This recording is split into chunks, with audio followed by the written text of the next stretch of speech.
And I think that with the story of the Good Samaritan, that Jesus was pushing those listeners, and us too, to look at that there are no boundaries with regard to God's love.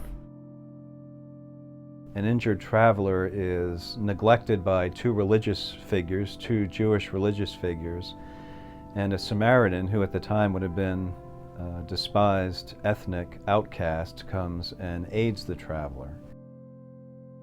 And it's amazing that Jesus would use him as the hero of a story. Typical of Jesus, he's going to use the most lowly, ne'er-do-well person as the hero of the story. And so this hero goes, this ne'er-do-well goes, and he crosses over all the boundaries, all the liturgical boundaries, all the racial boundaries, the religious boundaries.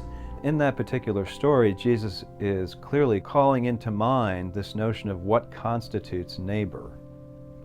In the first century, Jews did not weren't supposed to associate with other ethnic groups, particularly Samaritans, who they had had a falling out with centuries prior. Prejudices are more than just racial differences. A prejudice is the idea that I think I know everything about a person because of one or two traits. And the message of the gospel of Christianity is to say, wait a second, rather than pigeonholing anyone, a yoga instructor or someone across the street from a different background, I need to look at them as a human being and say, wait a second, I need to love this person as Christ loved this person.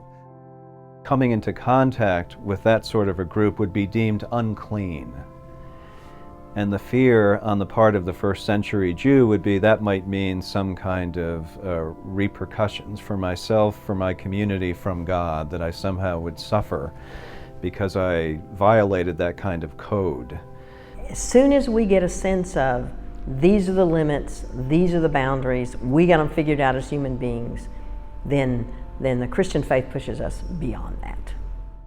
And here, nevertheless, we have Jesus telling a story in which the priest and the Levite ignore the injured traveler because they are following exactly the code they are supposed to be following. That's what the book of Leviticus tells them to do. That's what Deuteronomy tells them to do. You don't go near an injured traveler because that traveler might be dead, and therefore you become unclean.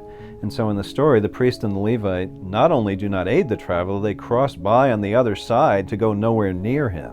What does it tell us? It tells us that whatever your ethnic background may be, your cultural background, in the church age, we are to accept them. And so if somebody is hurt, we need to go out and help them. God has cursed those who will not help. There are two commandments that Jesus said were the greatest commandments in Scripture. The first was to love God with all your heart, soul, mind, and strength. And the second was to love your neighbor as yourself. And in fact, as Jesus fleshed it out, loving your neighbor was the clearest demonstration of your genuine love for God. So for these guys to say we love God and ignore a wounded person on the side of the road, Jesus said was the height of hypocrisy.